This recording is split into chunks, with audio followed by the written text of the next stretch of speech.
కొత్త తరహా నాయకత్వాన్ని ఎలా నిర్మించగలను అన్న తపన జనసేనకి పునాది. ఒక్కడిగా ప్రారంభమైన జనసేన 100% విజయం సాధించిందంటే కారణం ఉమ్మడి పోరాటం. ఇది నా వల్ల సాధ్యం అవ్వలేదు. నా మీద నమ్మకంతో నాతో నడిచిన మీ అందరికీ ఈ విజయాల్లో నేను ఎంత భాగస్వామ్యం నాకుందో మీకు అంతే సమాన భాగస్వామ్యం. ఏ రాష్ట్రానికి వెళ్ళినా జనసేనకి ప్రత్యేకమైన గౌరవం ఉంది. పార్టీ మద్దతు కోరుతారు. అది మహారాష్ట్ర కావచ్చు, తమిళనాడు కావచ్చు, కర్ణాటక కావచ్చు. గత ఏడాది మహారాష్ట్ర ఎన్నికలు ప్రచారానికి వెళ్ళినప్పుడు ఎన్డీఏ అభ్యర్థులు మనం వెళ్ళిన చోట దాదాపు 95% స్ట్రైక్ రేట్ సాధించారు. జనసేన మద్దతు ఉపయోగపడిందని చెప్పినప్పుడు అది చాలా చాలా ఆనందాన్ని ఇచ్చింది.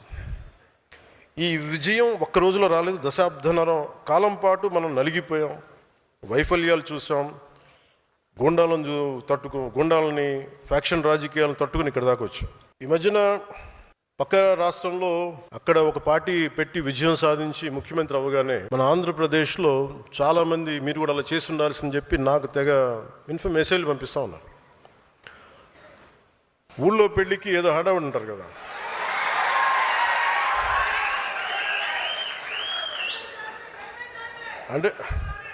అంటే ఎలా ఉండదంటే మనకి సందులోనో ఒక పెళ్లి జరుగుతూ ఉంటే మన ఊళ్ళో చిన్నపిల్లలు పరిగెడుతూ ఉంటారు అటు ఇటు, వాళ్ళ ఇంట్లో పెళ్ళి అనుకున్నాడు. అరే ఆంధ్రప్రదేశ్ పరిస్థితులు వేరు. సరే వీళ్ళు చెప్పినట్టుగానే మనం కూర్చొని 2019 నిలబడ్డాం. ఎక్కడ పెట్టారు? 2 చోట్ల ఓడించారు కదా. పోనీ ఎవరైనా నిలబడ్డారు ఆ రోజున నాయకులు అంటే అందరూ పారిపోయారు కదా. సో అందుకని కంపారిజన్ పెట్టకండి. నిజంగా నేను పదవే నాకు ప్రధానం అనుకుంటప్పుడు 2008లోనే యూత్ వింగ్ కాదు ఎంపీగానే పోటీ చేశాను. 2014లో నేను ఎన్డీఏతో అలయన్స్లో ఉన్నప్పుడు నేను మల్కాజ్గిరి నుంచి ఎంపీగా పోటీ చేయాల్సి ఉంది. బట్ నేనేమనుకున్నానంటే, ఎందుకు చెప్తున్నాను ఇదంటే, నేను ఒక పార్టీని నడపాలి, ఇది సమాజంలో మార్పు పట్టుకు రావాలంటే నాకు తెలియాలి కదా కష్టం. ఒక కమ్యూనిస్ట్ నాయకులను చూస్తే కింద క్షేత్రస్థాయిలోకి వెళ్ళారు, నలిగారు, దెబ్బలు తిన్నారు. ఒక కాంశీరామ్ దెబ్బలు తిన్నాడు, నలిగారు. ఒక పార్టీని నడపడం ఏదో కూర్చోబెట్టి ఎదిగేయటం వచ్చేయటం పదవిలో కూర్చోవటం కాదు. ఎలా నడపగలం? ఒక సమూహాన్ని నీతో పాటు నడిపించాలని నీకు ఎంత సత్తా ఉండాలి, ఎంత అవగాహన ఉండాలి నీకు. నువ్వు ఆ భావజాలను కట్టుబడి ఉంటావా లేదా అనేది మనకి తెలియాలి. అందుకని ఇవన్నీ నిర్ణయించుకొని ఒక దశాబ్దం నేను నలుగుతానని నిర్ణయించుకున్నాను. అది 2007 నుంచి మొదలుపెట్టిన ప్రయాణం 2014-18 దాకా అలా నడుస్తూనే ఉన్నాను. నలిగాను దశాబ్దం. ఆ తర్వాత 2019 చేశాను. ఎంత గెలుస్తానో తెలియదు, ఓడిపోతానో తెలియదు. బట్ అసలు ఐ వాంటెడ్ ఎక్స్పెరిమెంట్. చూద్దాం ఏం జరుగుద్దు. దెబ్బ తినకుండా ఏది రాదు. అదే 2024కి దాని గురించి మళ్ళీ వివరిస్తాను మీకు. అంటే ఇవన్నీ నేను ఒక పార్టీని నడపడానికి ఎంత బలం ఉండాలి, ఎంత భావజాలం ఉండాలి, ఎన్ని కఠినమైన పరిస్థితులు ఎదుర్కొంటే తప్ప నేను నడపలేని పార్టీని. ఈ రోజున అందరూ నన్ను వదిలేసిన నేను పార్టీని చాలా ధైర్యంగా ముందుకు తీసుకెళ్ళగలను. ఆ ధైర్యం నాకు ఈ సుదీర్ఘ పుష్కర కాలం నాకు ప్రయాణం నాకు ఇచ్చింది. నాకు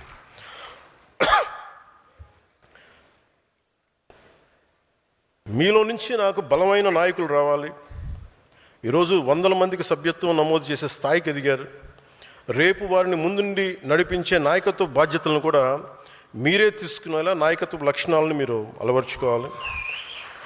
ట్రెడిషనల్ పాలిటిక్స్ వర్సెస్ జనసేన అనేది ఎలా ఉంటుంది? జనసేన పార్టీని మీరు దేశంలో ఏ ఇతర రాజకీయ పార్టీతో పోల్చలేరు.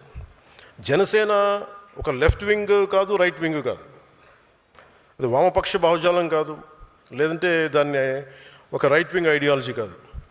రెండింటిని ఉన్న మంచి ఆలోచనల్ని సమన్వయం చేస్తూ ఒక middle path committed ideology Janasena. నేను సిపిఎఫ్ అనే స్టార్ట్ చేసినప్పుడు ఒక భగత్ సింగ్ పెట్టుకున్నాను స్ఫూర్తిగా. చంద్రశేఖర్ ఆజాద్, సుభాష్ చంద్రబోస్, బాల్ గంగాధర్ తిలక్, ఝాన్సీ లక్ష్మీబాయి వంటి యోధులు స్ఫూర్తితో పాటు, పోరాట యోధుల స్ఫూర్తితో పాటు గాంధీజీ గారిను, ఒక నాని పాల్కీవాలా, లోక్నాయక్ జయప్రకాష్ నారాయణ్, అలాంటి సంఘ సంస్కర్తల ఆలోచనలు, నాయకుల ఆలోచనలు, స్వామి వివేకానంద, నారాయణ గురు లాంటి మహనీయులు వారి ఆలోచనలు, ఇలా అనేక అంశాలని సమన్వయం చేసి నిర్మించబడింది పార్టీ జనసేన. సో జాతి పోరాట స్ఫూర్తి, రాజ్యాంగ నిర్మాతల ఆశయాలు నిజం చేయడంతో పాటు భవిష్యత్ తరాల కోసం ఆలోచించే ఒక బలమైన భారత్ని నిర్మించడంలో మన వంతు కృషి చేయడం, అది జనసేన లక్ష్యం. ఉదాహరణకి కర్ణాటకలో కాంగ్రెస్ ప్రభుత్వం ఉన్నా, ఇక్కడ ఎన్డీఏ ప్రభుత్వం ఉన్నా, రైతులు అటవీ ప్రాంత ప్రజలు ఏనుగులు దాడితే ఇబ్బందులు పడుతున్నారని తెలిసి కర్ణాటక ప్రభుత్వంతో చర్చించి కుంకి ఏనుగులు తీసుకురాగలిగామంటే, జనసేన మాట్లాడితే అది మనల్ని విభేదించే కాంగ్రెస్ నాయకులైన చాలా సెన్సిబుల్గా మాట్లాడితే పంపిస్తారని అనడానికి ఈరోజు మనకి ఆ కుంకి ఏనుగులు ఇక్కడ తీసుకురావడం. వ్యక్తులపై ద్వేషంతో రాజకీయాలు చేయదు జనసేన. ప్రజా సమస్యలపై పరిష్కారం మన ప్రథమ లక్ష్యం. జనసేన 7 సిద్ధాంతాలని మదనం చేసి రూపొందించిన కొందరు జనసేన ఎందుకు కులాలు మతాల గురించి మాట్లాడుతుంది, మళ్ళీ కులాలకి అతీతమైన రాజకీయాలు అని అంటూ ఉంటారు. కులాల్లో ఉన్న అసమానతలు, అన్యాయాలు, మతాల మధ్య ఉన్న భేదాభిప్రాయాలను చర్చించి అర్థం చేసుకొని పరిష్కరిస్తేనే కదా సమానతను కూడిన సమాజాన్ని నిర్మించగలం. కేవలం ఒక కులాన్ని కావచ్చు, కొన్ని కులాలని కావచ్చు, ఒక మతాన్ని కావచ్చు, ఓట్ బ్యాంక్ చూసేవాళ్ళు ఈ విషయంపై దాటేస్తారు. నాకు ఆ భయం లేదు, నాకు మొహమాటం కూడా లేదు. నాకు అరకులోని పీవీటీజీ వర్గాలు, శ్రీశైలం అడవుల్లోని చెంచులు, సరైన గుర్తింపు లేని బుడగ జంగాలు, గౌరవం కోరుకుంటున్న రెల్లి వర్గాల కోసం న్యాయం జరగాలి నేను బహిరంగంగా మాట్లాడతాను. ఆ విషయాన్ని మీరు అర్థం చేసుకోవాలి, అర్థమయ్యేలా మన ప్రజలకు వివరించగలగాలి.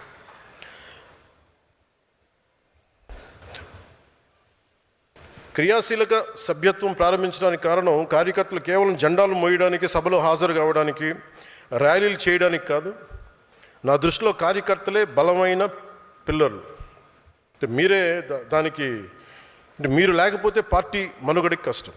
అందుకని నేను మీకు సంబంధించి మీరు అండగా ఉండాలి, మిమ్మల్ని ముందుకు తీసుకెళ్ళాలి. దాంతో సమాజంలో మార్పుకి తొలి అడిగేసే సారథి ఉద్యమి, మన నాయకత్వానికి దృఢమైన పునాది ఉద్యమి, ప్రజల్లో చైతన్యానికి ప్రతీక ఉద్యమి, యువత సంకల్పానికి ప్రతిరూపం ఉద్యమి, మార్పును సాధించే నాయకత్వం ఉద్యమి, న్యాయం వైపు నిలబడే నిర్భయం ఉద్యమి, జనసేన ఉద్యమి వారధి ఉద్యమి. ఏ పార్టీ అయినా మీకు నిలబడిపోవాలి అంటే సంస్థాగతంగా బలపడాలి. ఆ సంస్థలు ఎలా ఉండాలి? నేను పార్టీ నిర్మాణం ఎప్పటికప్పుడు జరుగుతూనే ఉంది.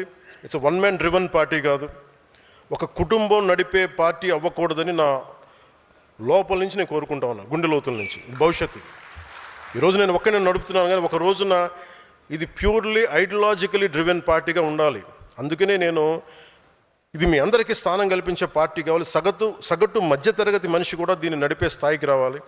మధ్యతరగతి మనిషి విలువలు, వారి ఆలోచన విధానం పార్టీలో ఉండాలి. నేను ముందు పార్టీ పెట్టినప్పుడు నన్ను అర్థం చేసుకుంది, సిపిఎఫ్ని పెట్టినప్పుడు వామపక్ష భావజాలంతో ఉన్న ఒక హ్యూమన్ రైట్స్ లాయర్, కీర్తిశేషులు భువనగిరి చంద్రశేఖర్ గారు, అలాగే నేనంటే ఎంతో ఇష్టపడి ఒక గద్దర్ గారు, ఒక గుడిలో ఒక పూజారి, ఒక చెంచు యువకుడు, ఒక టిఫిన్ బండి, విజయనగరంలో ఒక టిఫిన్ బండి నడిపే యువకుడు, ఎక్కడో అమెరికాలో కూర్చున్న ఒక ప్రొఫెసరు, ఇలా ఒక్కళ్ళు కాదు అనేక డిఫరెంట్ గ్రూప్స్ నుంచి జనసేన భావజాలానికి ముందుకు వచ్చారు. నా దగ్గర ఉన్నది ఒక సమూహం, అది ఒక సేన, ఆ నిబద్ధతతో కూడిన సేన. దానిని నేను పార్టీని ముందుకు తీసుకెళ్ళాలి. ఎలా తీసుకెళ్ళాలంటే ఫస్ట్ భావమే కాబట్టి ఆ భావాన్ని బలంగా పట్టుకునే వాళ్ళని ఫస్ట్ వాళ్ళ ముందు ఈ సమూహం ముందు ఉంటారు. వాళ్ళని నేను ఈరోజును జనసేన రక్షాదళ్గా చూడాలనుకుంటున్నాను.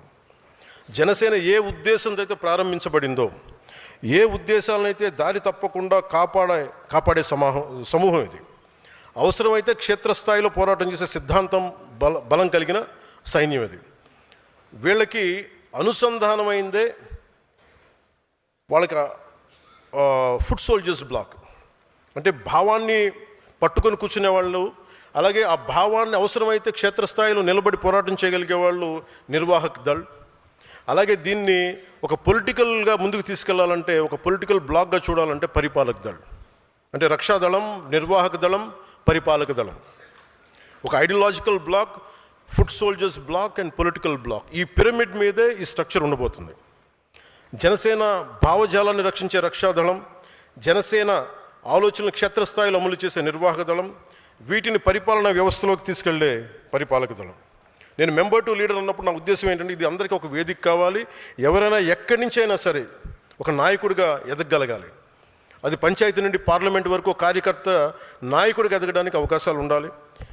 కానీ సడన్గా ఎవరు తీసుకొచ్చారు, మా ఇంట్లో ఉంటాడు, నాతో పాటు చాలా క్లోజ్గా ఉంటాడు, వాళ్ళకి పదవి ఇచ్చిండి, వాళ్ళు ఇవ్వడం కుదరదు. ఎందుకంటే నాతో పాటు ఉన్న 10 మందిని కూడా నేను 10 ఏళ్ళు పరీక్షించాను.